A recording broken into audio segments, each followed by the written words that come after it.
Hello everyone, this is Mumbo, and welcome back to another episode on the Hermitcraft server. It is episode 68, and today we have got some really awesome plans. As you guys know, recently we've been doing a bunch of work in the Batcave, we've been doing a bunch of work up in the drone, but sadly, we've sort of been neglecting this area right here, the Industrial District, my favourite place on the Hermitcraft server. We've got the redstone, we've got the automated farms, we've got the transportation systems, the gigantic storage system. I mean, that's not my big four, okay? If I were to name 4 things in Minecraft that I really love, those would be my 4 things. So I feel a little bit bad for not doing any work over here, and I thought we'd come over and do a tiny bit of maintenance. We're not going to be adding any new modules today, we're not going to be adding any extra farms or doing any insane bits and pieces like that.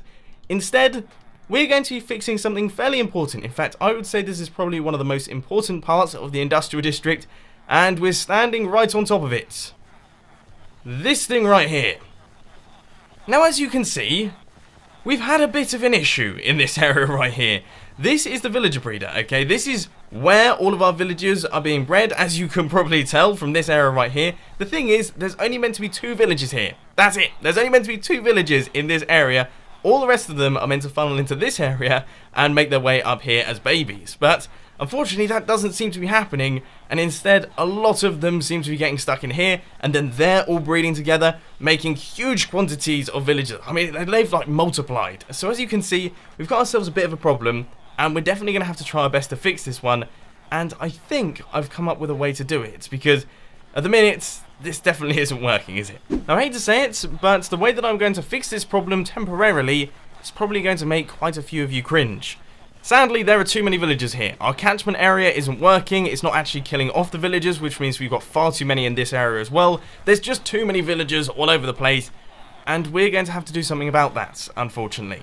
Now, originally, I was going to transport them elsewhere and then kill them, but I thought it would be much more fun to actually do this by hand and use my diamond sword, and also I can check their trades to see how good they are. For example, he's got blast protection 3, this guy has got 10 gold for an emerald, that's not particularly brilliant, but we've got fire aspect 2, that's pretty good. I mean, we've got some pretty insane villagers in here. We've got Frostwalker 1 from that guy. I mean, seriously, he needs to stay.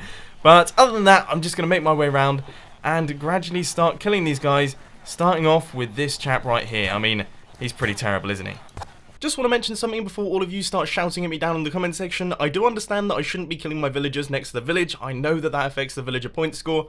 But the thing is that as soon as you start trading with the villagers, your villager point score goes back up again. So as soon as I do a few trades, these guys will be back to breeding. Immediately, I've discovered a bit of a flaw in my plan. If I right click on this cleric right here, as you can see, he's got some pretty terrible trades. So if we hit him with the sword, look how many other villagers get damaged right there. If I'm not careful, I'm going to kill off all of the good ones. So instead, I've brought along a bow, and I'm going to try my best to actually kill these guys using the bow. But it could be very difficult. I mean, I did a pretty good job then, but what about this guy right here? I mean, it's hard to do without actually clicking on the villager himself. I don't actually know how I'm going to do this, guys, to be honest. Just a bit of a tip for anyone who wants to do this for themselves. Number 1, definitely wouldn't suggest doing it. It's a massive pain in the backside, but if you are going to do it, always shoot at the head. If you shoot at the head, very difficult to hit any other villagers, because of course we want to be keeping guys like this one. Let's see this guy's trade. Right, he's got lure 2, that's not too bad. This guy over here, he's got punch 2. Punch 2 for how many emeralds? 15 emeralds. That's a good trade. Right, okay, keeping him. And then I think I'm breaking 2, that's not too bad. I mean, earlier on I saw efficiency 4 for 14 emeralds.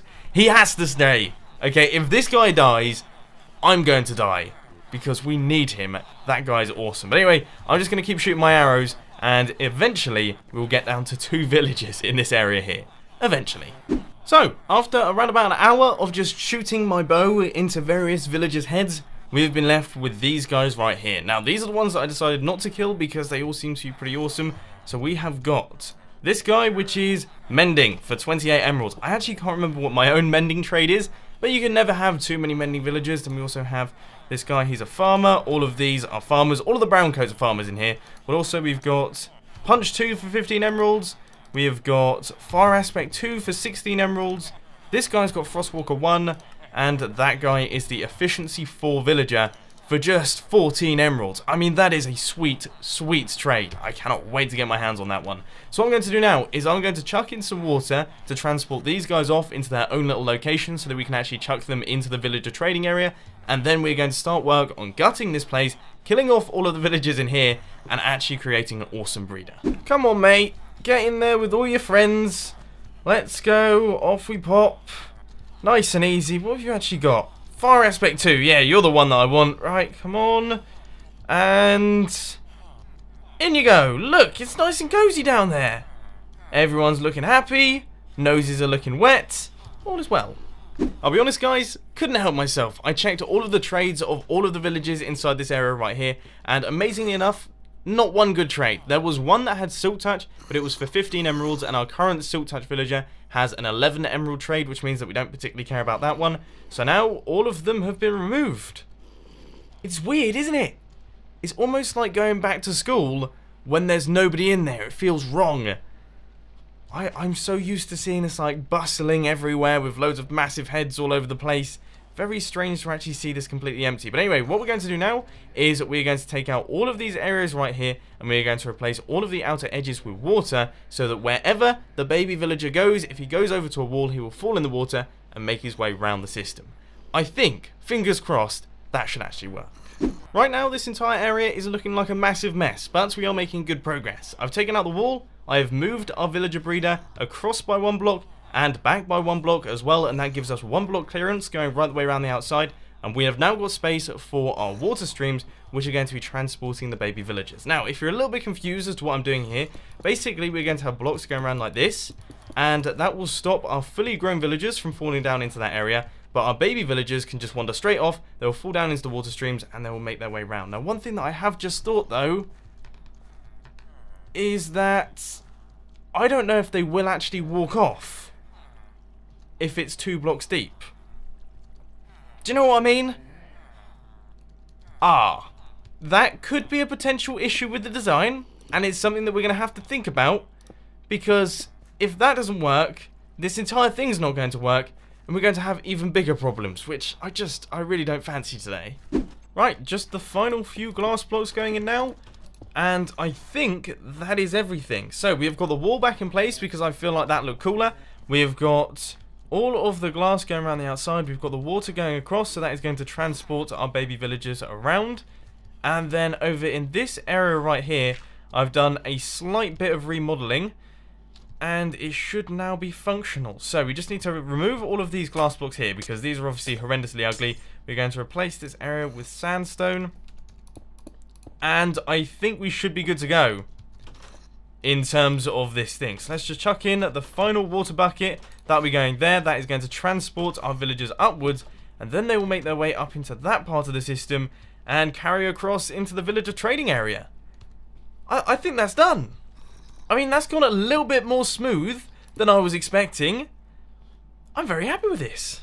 This is definitely the slowest method to transport villagers, but in theory, this guy should soon hit that rail and make his way up into the breeder. Here it goes. What happened there? I'm such an idiot. I'm actually such an idiot. I thought I'd placed in those. Is he now stuck? Am I actually going to be able to get him out? Thankfully I have. Oh, I thought he was going to take too much damage then. This could be an issue, because if he hits any of these rails, he's actually going to be dropped down into the killing chamber. We definitely don't want that to happen to our lovely brown coat villager.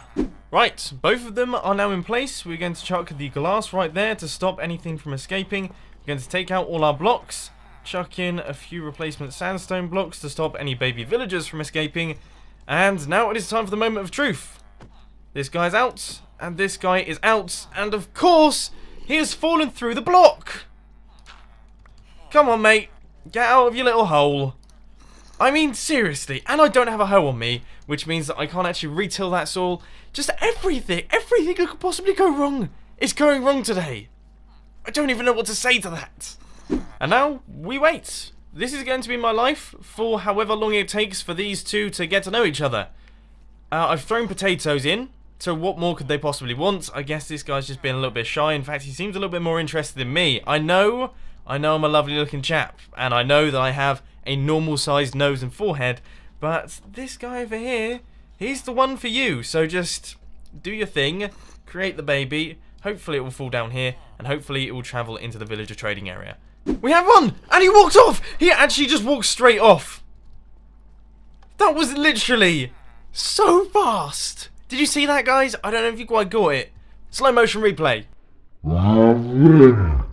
So here he is. This is the first baby villager created by our new villager breeding system that seems to be working beautifully. Look, check him out. Be proud of your little fella because he is currently standing on the pressure plate, but eventually he will walk into that water stream and he will make his way round.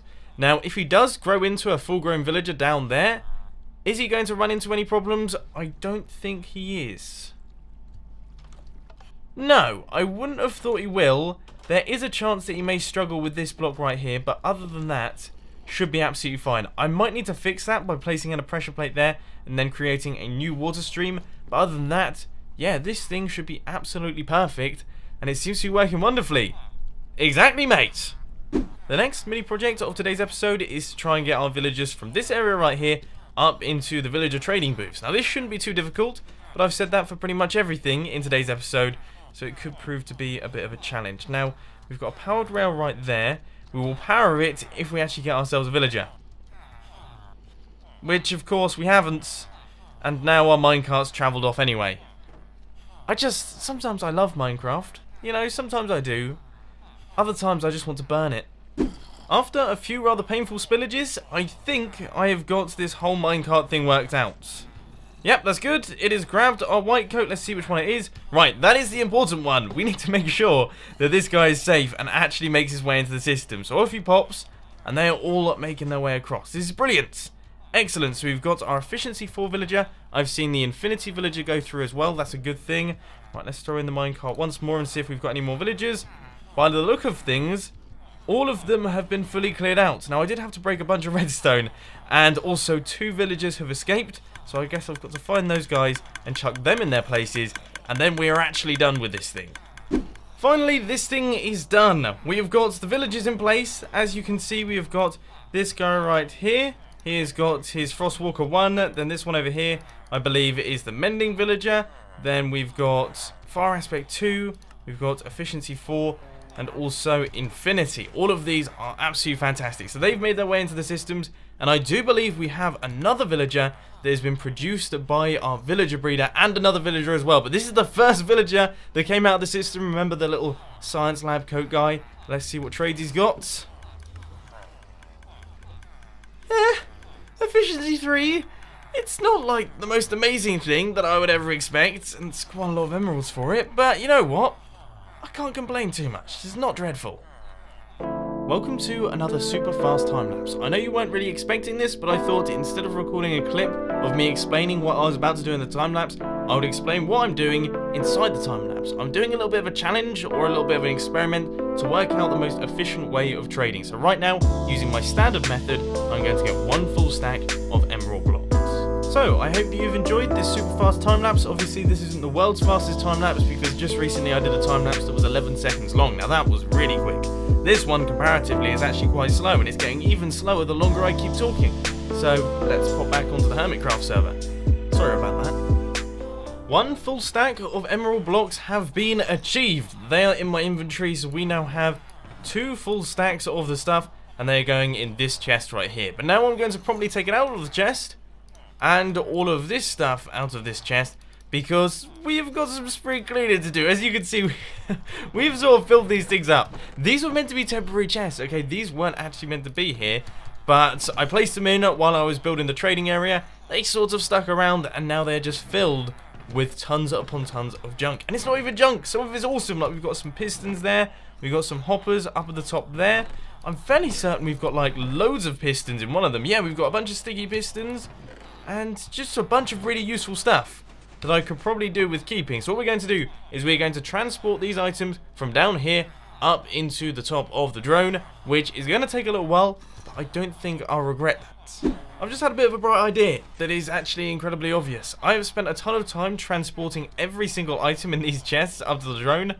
Completely forgot that I could just throw most of them out. I mean, all of this, that's junk. I mean, that's pretty much junk. That's junk. Don't really need those. Those are kind of useful. I might as well keep them. That's junk. That's junk. Yeah, we can just chuck all this in now. That's 10 times easier. I wouldn't normally do this inside a Hermitcraft episode, but I feel like you guys could do with a bit of a life hack, because I've been crafting melons for ages, and I've just remembered an old school technique to craft items quickly in Minecraft, and it's absolutely amazing, and I want to share it with you guys. So as you can see, we've got a bunch of melon slices in this chest right here, and I'm going to throw all of them on the floor. Now that might sound a little bit strange, okay? It sounds a little bit counterintuitive. Throwing all the items that you want to use to craft on the floor doesn't sound like a particularly good idea, but we're quickly just going to go across like this by hitting Control Q, throwing out all of the items, and then what we're going to do is we're going to walk over to the crafting bench, and we're going to press 1, and then press 1 again, and press 1, press 1, press 1, press 1, press 1, press 1, press 1, and then shift click our melons into the inventory. It really is that simple, and it allows us to craft things extremely quickly. So look, you can see, we just go around like that, and then there we go, 1 stack of melon blocks, and another stack of melon blocks, and another stack of melon blocks almost. I mean, this thing is absolutely rapid, and with this last little batch of carrots, we should be fully good to go, and all of our chests should now be fully filled up. Now that fast crafting technique definitely helped me out. I just want to say big thank you to Tango Tech for showing me that back in the day, because it really did help me out. But there we go, those are all the carrots, those are the potatoes and the melons. We've got pumpkins, pumpkins, pumpkins, and pumpkins in all of these chests. So now what we're going to do is a bit of an experiment. You guys remember earlier on I crafted 1 full stack of emerald blocks. Now that took me around about 40 minutes. What we're going to do now is try and craft another full stack of emerald blocks, and we're going to see how long it takes with all of the items very close to us. I imagine the results are actually going to be quite interesting. Welcome back to another super fast time lapse. In this super fast time lapse, we're going to be doing exactly the same thing as we did in the previous super fast time lapse, which is give this exact same villager large quantities of pumpkins. If he decides to refuse our pumpkins, then we can give him melons, and if he decides to refuse our melons, then we can give him carrots. Last resort is potatoes. If he still doesn't accept our potatoes, then we have to pay him an emerald and either get some apples, some cookies, or some cake, which doesn't sound like a bad deal to me, but I personally quite like the cake. Then hopefully he will free up all of his trades and we can give him more pumpkins, melons, carrots, and potatoes. I hope you enjoyed today's super fast time lapse. So, with this brand new fancy technique, the time taken was only 26 minutes, which is 13 minutes faster than the first one, where we got the full stack of emerald blocks. Now that's awesome, 13 minutes faster, that's around about 30% or a third less of the time, which is awesome. That's so much better, because of course that means that I can get more emeralds and more emerald blocks for all of the trading that I'm going to be doing. And speaking of trading, I think it's about time that we actually did some proper trading now to try our best to get some items. As you guys know, recently we got ourselves some new villagers. We've got this guy right here, which I believe is our Frostwalker villager. Very tempted to get that, because as you can see, I need a new set of armor. And speaking of new sets of armor, we should probably get some armorers and some weaponsmiths and some toolsmiths as well, so we can get all of our fresh diamond gear using these wonderful emeralds that we have. That's the plan anyway. Guys, I've got some really bad news. Some really bad news. I was just checking out the minecart situation up at the top here, and as you can see, our villager breeder, it's not working. We've got 1, 2, 3, 4, 5. We've got 5 villagers in here, and we've got a baby as well that doesn't appear to be going off the edge. He seems to be farming. He's farming.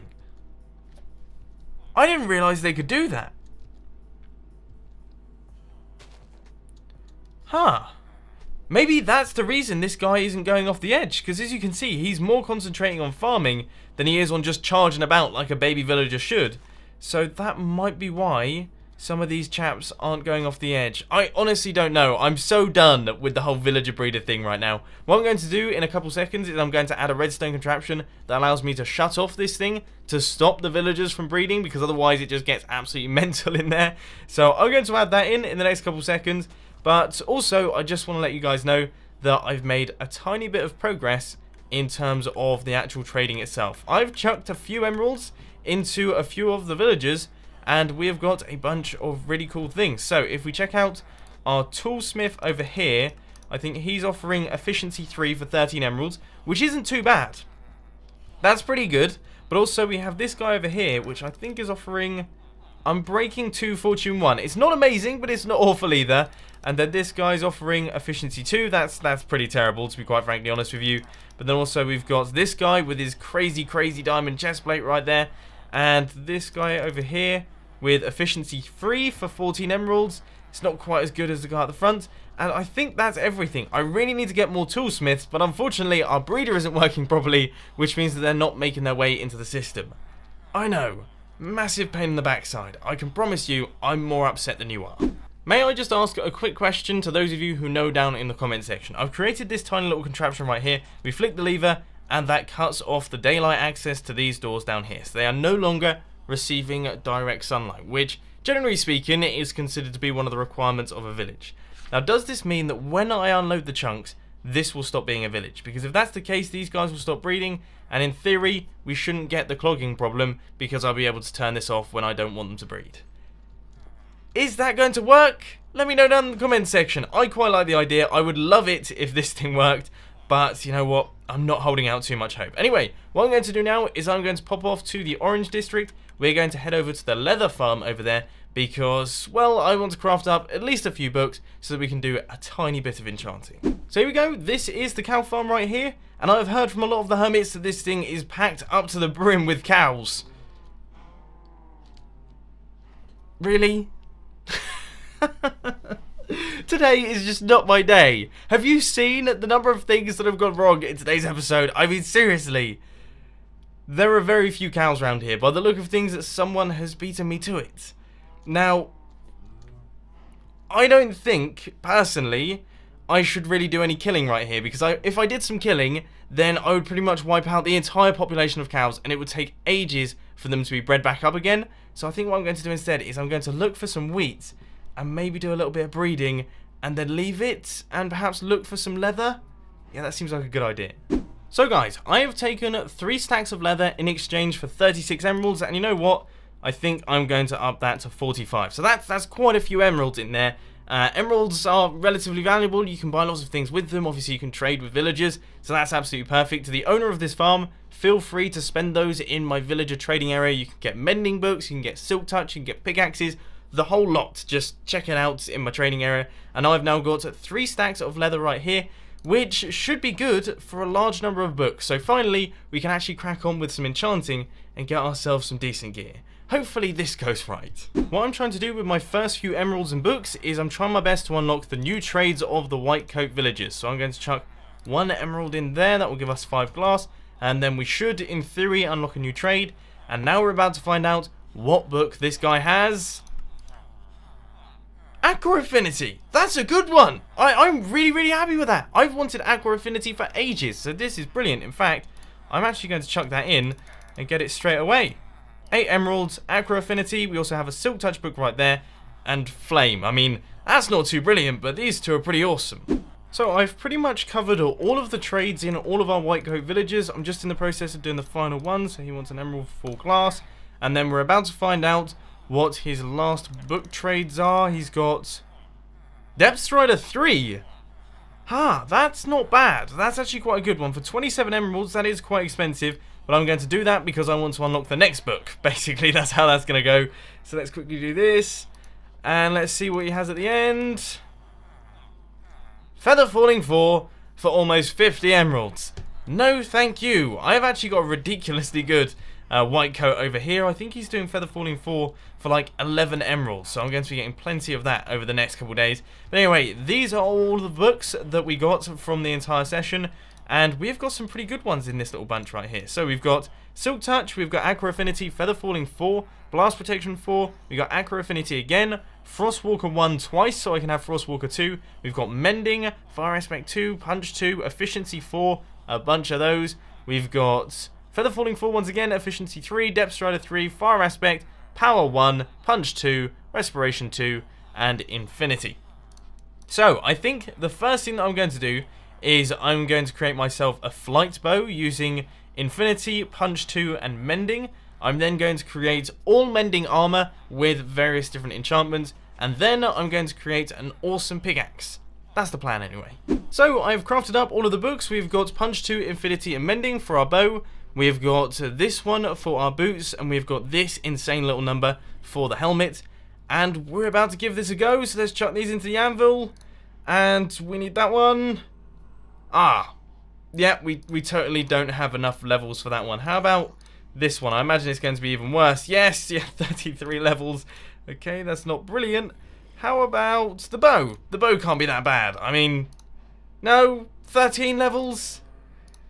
Ah, yeah, that is a bit of a pain in the backside. You know what I can do? Is I can craft another pair of pants, and I can probably repair these ones. Can I? Good. Okay, 2 levels. That's my sort of style. And then we can chuck mending on those. Awesome. Okay, well, we've done one of them, but unfortunately, ladies and gentlemen, we are not going to be doing the rest of them in today's episode because I have run out of time. I have put a ton of hours into today's episode, and I apologize that some of it didn't work so well. I think I'm just going to call this episode We Tried, or It All Went Wrong, because it all seemed to go wrong. Obviously, we tried to do the villager breeder, that didn't quite work. Then we did the trading, that worked fine. Then we tried to get the leather, that didn't work so well. We tried to shut off the villager breeder using the blocks, we still don't know if that worked. And then, of course, I failed to actually enchant any items of armor, which, I mean, that's not the best track record, is it? But I hope you enjoyed the video. If you did, please sure to hit that like button. And if you really loved it, then make sure to subscribe. But thanks for watching, guys. This has been Mumbo, and I'm out. I'll see you later.